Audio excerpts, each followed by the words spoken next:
Hello students, welcome to my English class with Sanjay Jha.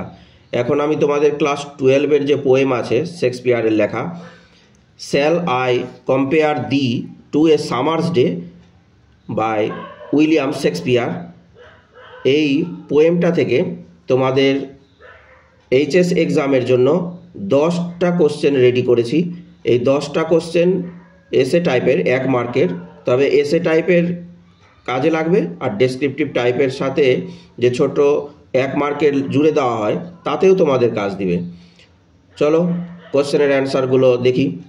Question number 1, why does not Shakespeare agree to compare his friend to a summer's day?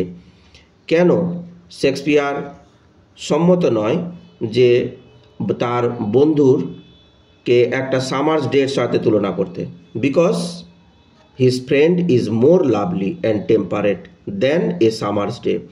দেন মানে হচ্ছে হইতে বা থেকে, কারোর সঙ্গে তুলনা করতে কম্পারেটিভ ডিগ্রিতে বসে, কারণ তার বন্ধু আরও বেশি লাভলি আছে আর আরও বেশি টেম্পারেট আছে, অর্থাৎ সংযত আছে একটা গ্রীষ্মের দিনের থেকে। Question number 2, whom is referred to the eye of heaven? The eye of heaven, heaven বলতে স্বর্গ অর্থাৎ আকাশকে বলেছে। এই আকাশের চোখ বলতে সূর্যের কথা বলেছে। তো এই কাকে উল্লেখ করেছে? অ্যান্সার হচ্ছে the sun is refer to the I of haven. সূর্যকে তুলনা করেছে, উল্লেখ করেছে এই দি আই অফ হেভেন বলে। Question number 3, shall I compare the dot dot আছে, দিয়ে এই লাইনটার উপরে কোশ্চেন আছে হু ইজ দি। এই দি বানান দেখো THEE, রেফার টু হিয়ার। এখানে দি বলতে কাকে উল্লেখ করেছে? দ্য পোয়েটস ফ্রেন্ড, কবির বন্ধুকে উল্লেখ করেছে। ইজ দি, দিটাকেও কোশ্চেনে যেরকম সিঙ্গেল ইনভার্টেড কমা আছে, অ্যান্সারেও তোমাকে মনে করে সিঙ্গেল ইনভার্টেড কমা দিতে হবে, দিতে রেফার টু হিয়ার এখানে উল্লেখ করেছে। ইজ আছে তাই রেফারের পিপি আছে, এটা refer to here HERE। Question number 4, what shakes the darling birds of May? মে মাসের এই প্রিয় কুড়িগুলোকে কে ঝাঁকিয়ে দেয়? The rough wind in summer, এই গ্রীষ্মের যে বাতাস বা যে বাতাস সেটা ঝাঁকিয়ে দেয় এই প্রিয় ডার্লিং বার্ডস অফ মে, মে মাসের এই ফুলের কুড়িগুলোকে। Question number 5, what does the poet say of death? Death সম্পর্কে কবি কি বলেছে? The poet says that death shall have never the power to drag the young friend to its dark zone. যে বলেছে যে কবি বলেছে যে মৃত্যু পারবে না, শক্তি নাই যে তার এই তরুণ বন্ধুকে টেনে নিয়ে যায় অন্ধকার জায়গাতে, অর্থাৎ মৃত্যুর দিকে। Question number 6, which shall not fade? কি ফেড হয়ে যাবে না, মলিন হয়ে যাবে না কি?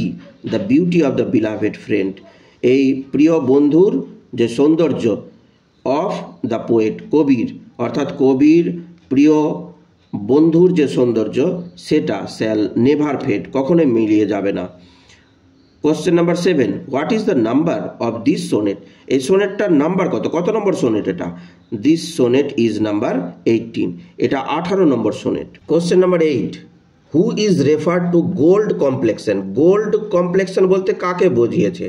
Summer is refer to gold complexion, who এর জায়গাতে শুধু সামার লিখে দিবা, তারপরে ইজ থেকে যা আছে বসিয়ে দিতে হবে। Question number 9, how is he personified? Personified মানে লিখে দিয়েছি ব্যক্তিত্ব আরোপ করা, অর্থাৎ কোনো বস্তুকে বা অন্য কাউকে যখন ব্যক্তিরূপে বর্ণনা করবে তখন পার্সনিফাই বলা হয়। এই ইজ আছে তাই ভার্বের পিপি আছে। Summer is personified by describing it as a living entity who has gold complexion. সূর্যকে গ্রীষ্মকালকে এখানে পার্সনিফাই করেছে, বর্ণনা করেছে একটি জীবন্ত হিসাবে, যে যাকে গোল্ড কমপ্লেক্সন বলেছে, অর্থাৎ সোনার মতো চেহারা। Question number 10, when does fair from fair decline? কোথা থেকে সৌন্দর্য আরও মলিন হয়ে যাবে? ডিক্লাইন মানে হচ্ছে কমে যাওয়া। Fair from fair declines with the passage of time, সময়ের সাথে সাথে ডিক্লাইন হয়ে যাবে এই সৌন্দর্য। এই 10টা কোশ্চেন করেছি, যা তোমাদের এইচএস এক্সামে অবশ্যই কাজ দিবে আর তোমরা অবশ্যই কমন পাবে, কিন্তু এর বানান ভালো করে করে নেবে আর সম্পূর্ণ যাতে উত্তরটা সঠিকভাবে নামে সেটার দিকে নজর দিবে। এই কোশ্চেনের অ্যান্সারগুলো একেবারে সহজ সরল ভাষাতে লেখা, তাই মুখস্থ করতে কোনো অসুবিধা হবে না। আর তোমরা যারা নতুন আছো, নতুন দেখছো আমার ভিডিও, তারা এই চ্যানেলটাকে অবশ্যই সাবস্ক্রাইব করে দিও, লাইক শেয়ার করতে ভুলবে না। আর কোনো কিছু যদি জানার থাকে তাহলে কমেন্ট বক্সে কমেন্ট করো, আমি অবশ্যই রিপ্লাই করব এবং তোমাদের সেই আশা আমি পূরণ করব। আমার সাথে থাকো, আমাকে সাপোর্ট করো, তাহলে আমি আরও বেশি এগিয়ে যাব। তোমাদের সহযোগিতা আমার একান্তভাবে কাম্য। ধন্যবাদ।